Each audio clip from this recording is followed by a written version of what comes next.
luthier. C'est un métier qui a, l'étymologie a des origines anciennes, mais ce serait le fabricant du luth. On n'est plus très représenté en tant que fabricant de luth, donc on devrait plus précisément parler de facteur d'instruments. Et dans mon cas, je suis facteur de guitare.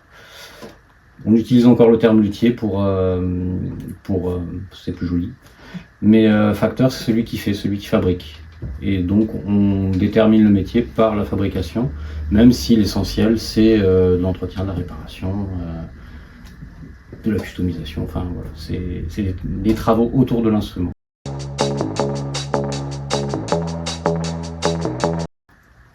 C'est pas une obligation que de savoir jouer. Ça peut être par certains aspects même handicapant parce que on va être influencé par son goût propre, par sa manière de jouer, sa technique.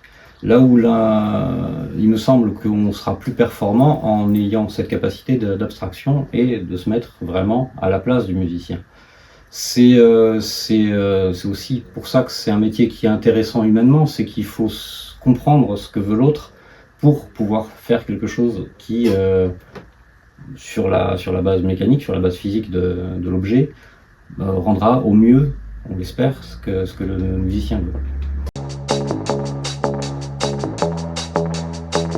C'est les trois bases du métier, oui, effectivement. L'entretien courant, la réparation quand ça devient un petit peu plus costaud, qu'on doit attraper les serre-joints, qu'on doit sortir les cols et ce genre de choses. Et après la fabrication de A à Z, effectivement, où on peut tout repenser et là la créativité est poussée à son extrême, c'est ça que je trouve intéressant.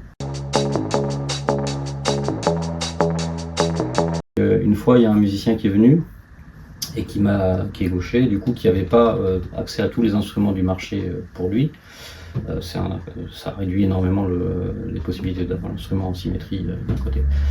Et du coup, il voulait absolument un modèle qui était une guitare avec une poignée incrustée dedans et une finition jaune fluo. Et donc je respecte totalement les goûts, et en plus c'est des guitares d'artistes qui sont extrêmement respectables aussi. Mais c'est vrai que de but en blanc, c'était absolument pas mon goût. Et je me suis dit, tiens, faire du fluo sur un instrument, jamais j'aurais eu envie de faire ça dans l'absolu. Et il se trouve que j'ai fait la proposition aux musiciens de deux types de finitions, puisque j'avais consulté à cette époque-là mon fournisseur de produits. Il m'avait dit, soit on met un jaune intense, soit on met un fluo véritable, comme le stabilo. Et je lui ai mis sur le devis les deux couleurs avec un feutre, et il m'a dit, c'est le stabilo que je veux. Donc ça a été quelque chose d'assez épique à réaliser parce que c'est très technique et ça a complètement pollué ma cabine de vernis. Ça fait que pendant des semaines j'ai vu du fluo partout. Mais j'étais à la fin de la démarche, on ne peut pas s'empêcher de s'impliquer tellement, je pense, en tout cas quand on fait ce métier-là, qu'à la fin je trouvais ça hyper intéressant à faire. Même si c'est la dernière chose à laquelle j'aurais pensé. D'avoir une guitare qui peut se voir à 200 mètres, puisque c'était le même fluo que celui qu'on a sur les ambulances.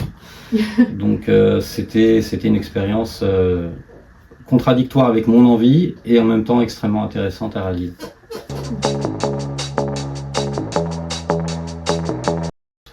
On est assez peu nombreux en France, hein. C'est un métier niche, et je pense que c'est ça qui vous intéressait un petit peu aussi.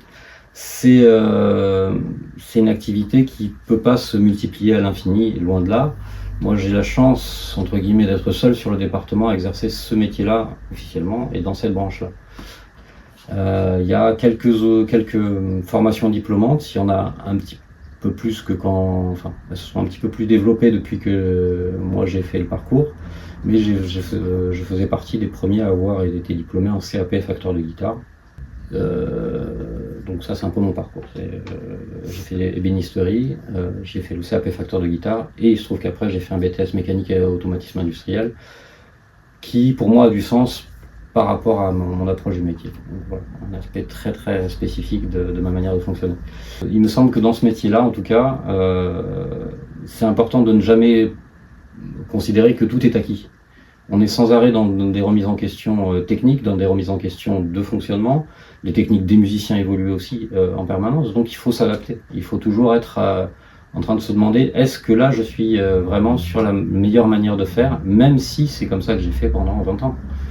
Et il y a des petites choses qui évoluent comme ça par petites touches. Je sais que je ne travaille plus de la même manière qu'il y a 20 ans, même si c'était à chaque fois en étant au plus proche de ce que je peux faire de mieux.